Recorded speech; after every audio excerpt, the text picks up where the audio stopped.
आज हम सिप के बारे में बात करने वाले हैं। दूध चाय किसी ड्रिंक के सिप की नहीं, बल्कि इन्वेस्टमेंट वाले सिप की। सिप का फुल फॉर्म होता है सिस्टमेटिक इन्वेस्टमेंट प्लान।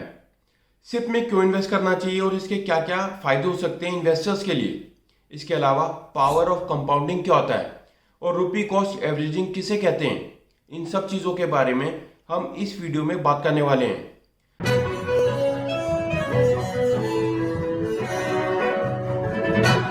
दरअसल सिप एक जरिया है जिससे आप म्यूचुअल फंड्स में इन्वेस्ट कर सकते हैं।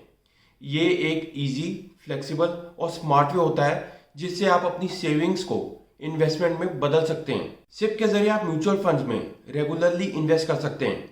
इसमें एक प्री डिटर्मिन्ड अमाउंट होता है जो आपको रेगुलर इंटरवल्स पे इन्वेस्ट करना होता है। ये प्री डिटर्मिन्ड अमाउंट 500 रुपये से लेकर 10,000 रुपये तक का भी हो सकता है। और ये जो इंटरवल है ये वीकली, मंथली, क्वार्टरली या फिर ईयरली भी हो सकता है। तो इसमें अमाउंट और इंटरवल दोनों फिक्स रहते हैं। सिप के जरिए आप अपने अंदर इन्वेस्ट करने की आदत को बना सकते हैं। अब ये एसआईपीस काम कैसे करते हैं। मान लीजिए कि आप हर महीने 10 तारीख को एक एसआईपी में 500 रुपये इन्वेस्ट करते हैं। अब ये 500 रुपये आपके अकाउंट से ऑटोमेटिकली डिडक्ट होते जाएंगे और आपकी इन्वेस्टमेंट स्कीम में भेज दिए जाएंगे। यहाँ पर म्यूचुअल फंड्स के कुछ यूनिट्स खरीदे जाएंगे जो आपको असाइन कर दिए जाएंगे। इसके बाद हर महीने आपके 500 रुपये शेयर मार्केट में इन म्यूचुअल फंड्स के यूनिट्स के जरिए इन्वेस्ट होते रहेंगे। मगर ये ध्यान रहे कि मार्केट्स के उतार चढ़ाव की वजह से इन म्यूचुअल फंड्स के यूनिट्स के प्राइसेस में भी बहुत ज़्यादा फ्लक्चुएशन होता है। मगर इन्वेस्टर्स को रुपी कॉस्ट एवरेजिंग और पावर ऑफ कंपाउंडिंग का फायदा मिलता रहता है। अब यहाँ पर हमें समझना चाहिए कि रुपी कॉस्ट एवरेजिंग और पावर ऑफ कंपाउंडिंग क्या होती है। रुपी कॉस्ट एवरेजिंग को समझने के लिए मान लीजिए कि आप एक एसआईपी में इन्वेस्ट ना करके एक कंपनी के शेयर्स खरीद रहे हैं। अब पहले महीने में आप 500 रुपये के एक कंपनी के शेयर्स खरीदते हैं जिसकी कीमत 100 रुपये है, तो आपको 500 रुपये में 5 शेयर्स मिलते हैं। दूसरे महीने में यही शेयर्स 250 रुपये के हो जाते हैं, तो आपको 500 रुपये में 2 शेयर्स मिलते हैं। और तीसरे महीने में यही शेयर्स 50 रुपये के हो जाते हैं, तो आपको 500 रुपये में 10 शेयर्स मिलते हैं। तो इस तरह से मार्केट ऊपर जाए या नीचे जाए, आपका जो इन्वेस्टमेंट अमाउंट है वो सेम रहता है, 500 रुपये। अगर मार्केट ऊपर जाती है तो आपको कम शेयर्स मिलते हैं, अगर मार्केट नीचे जाती है तो आपको ज़्यादा शेयर्स मिलते हैं।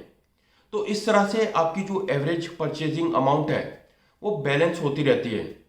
इसे टेक्निकली रुपी कॉस्ट एवरेजिंग कहते हैं और इसका बेनिफिट आपको एसआईपी में मिलता है। पावर ऑफ कंपाउंडिंग को समझने के लिए मैं आपको एक कहानी सुनाता हूँ। एक बार एक लड़का था सुनील, जिसकी उम्र थी 25 साल। उसकी नई जॉब स्टार्ट होती है, लेकिन उसकी थिंकिंग थी कि पैसों से मज़े करते हैं, एकदम आवारा टाइप्स। ये कहीं ना कहीं मेरे जैसे ही लग रहा है। खैर छोड़ो। 10 साल के बाद जब वो 35 साल का हुआ तो उसे एक दिन ख्याल आया कि चलो अब इन्वेस्टमेंट शुरू करते हैं। तो वो एक एसआईपी शुरू करता है जिसमें वो हर महीने 10,000 रुपये इन्वेस्ट करता है। 20 साल तक वो इस एसआईपी में 10,000 रुपये इन्वेस्ट करता रहा। अगर हम मान लेते हैं कि एवरेज एनुअल ग्रोथ रेट 7% का था, तो 20 साल के बाद जब वो 55 साल का हुआ तो उसके पास थे 52.4 लाख रुपीज़। अब दूसरी तरफ एक और लड़का था, अक्षय, उम्र 25 साल। उसकी भी नई जॉब स्टार्ट होती है, लेकिन यहाँ पर फ़र्क ये था कि ये लड़का कंजर्वेटिव टाइप का था। वो पहले दिन से एक एसआईपी शुरू कर देता है। हर महीने इस एसआईपी में 10,000 रुपये इन्वेस्ट करता है। 30 साल तक अक्षय इस एसआईपी में 10,000 रुपये इन्वेस्ट करता रहता है। यहाँ पर भी अगर हम ये मान लेते हैं कि एवरेज एनुअल ग्रोथ रेट 7% का था, तो 30 साल के बाद जब अक्षय 55 साल का हुआ तो उसके पास थे 1.22 करोड़ रुपीस। इसका मतलब है 10 साल पहले इन्वेस्ट करने की वजह से अक्षय का जो नेट वर्थ है वो सुनील के 2 गुना था। जितनी जल्दी आप इन्वेस्टमेंट शुरू करते हैं उतनी तेजी से आपका पैसा बढ़ता है। एसआईपी के जरिए आप जल्दी इन्वेस्टमेंट शुरू कर सकते हैं। इसमें आप कम से कम अमाउंट से इन्वेस्ट करना शुरू कर सकते हैं, जैसे 500 रुपये। अब कई लोग कहते हैं कि हमारे पास तो पैसे नहीं हैं इसलिए हम इन्वेस्ट नहीं कर सकते, तो यहाँ पर आपका ये बहाना भी नहीं चल सकता। इस तरह से पावर ऑफ कंपाउंडिंग का बेनिफिट आपको एसआईपी में मिल सकता है। अब हम बात करते हैं कि एसआईपी के फीचर्स क्या क्या होते हैं। सबसे पहला फीचर ये है कि एक ओपन एंडेड फंड होता है। इसका मतलब है आप जब जी चाहे इसमें से अपना पैसा बाहर निकाल सकते हैं। दूसरा फीचर ये है कि there is no fix tenure. आप अपनी एसआईपी के ड्यूरेशन को कम कर सकते हैं या फिर बढ़ा भी सकते हैं। तीसरा फीचर ये है कि there is no capping on tenure. अगर आपकी एसआईपी 5 साल की है मगर आप उसे 2 साल से ज़्यादा कंटिन्यू नहीं रख सकते तो आप उसे छोड़ सकते हैं। लेकिन अगर आप चाहते हैं कि 5 साल के बाद भी अपनी एसआईपी को कंटिन्यू रखें तो भी आप कर सकते हैं। चौथा फीचर यह है कि आप अपनी एसआईपी अमाउंट को कम कर सकते हैं या फिर बढ़ा भी सकते हैं। अगर आपकी एसआईपी अमाउंट 10,000 रुपये महीना है तो आप उसे कम करके 5,000 कर सकते हैं या फिर बढ़ाकर 15,000 रुपये भी कर सकते हैं। पांचवा फीचर यह है कि टेन्योर खत्म होने से पहले या बाद में आप अपनी इन्वेस्टमेंट अमाउंट को फुली या पार्शियली विड्रॉ भी कर सकते हैं। इन्हीं सब फ्लेक्सिबल फीचर्स की वजह से एसआईपी उन लोगों के लिए बहुत ही ज़्यादा बेनिफिशियल रेगुलर इन्वेस्टमेंट प्रोग्राम साबित हो सकता है जिनकी एक रेगुलर मंथली इनकम है या फिर एक फिक्स जॉब है। आखिर में हम बात करते हैं कि किन कारणों की वजह से आपको एसआईपी में इन्वेस्ट करना चाहिए।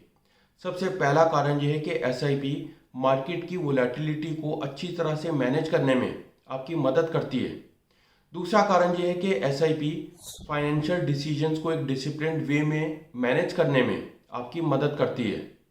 तीसरा कारण यह है कि एसआईपी में इन्वेस्ट करने के लिए कोई चार्जेस नहीं होते। चौथा कारण यह है कि आपको एसआईपी में कंपाउंड इंटरेस्ट का बेनिफिट मिलता है। पांचवा कारण यह है कि एसआईपी में इन्वेस्ट करने के लिए आप एक छोटी अमाउंट से भी शुरू कर सकते हैं, जैसे 500 रुपये, और जैसे जैसे आपकी सैलरी बढ़ती जाए आप अपनी इस इन्वेस्टमेंट को बढ़ा सकते हैं। लाइफ में सही समय पर और सही तरीके से इन्वेस्ट करना बहुत ज़रूरी होता है। जब तरीकों की बात आती है तो उसमें एसआईपी का नाम सबसे ऊपर आता है। It is a very good investment option अगर आप चाहते हैं कि आप में इन्वेस्टमेंट की आदत बन सके। बहुत से लोग ये मानते तो हैं कि उन्हें इन्वेस्टमेंट करना चाहिए मगर वो नहीं कर पाते क्योंकि उनकी आदत ही नहीं बन पाती। तो आज ही अपनी एसआईपी इन्वेस्टमेंट की जर्नी को शुरू कीजिए, इससे पहले कि आप मेरी तरह लेट हो जाएं।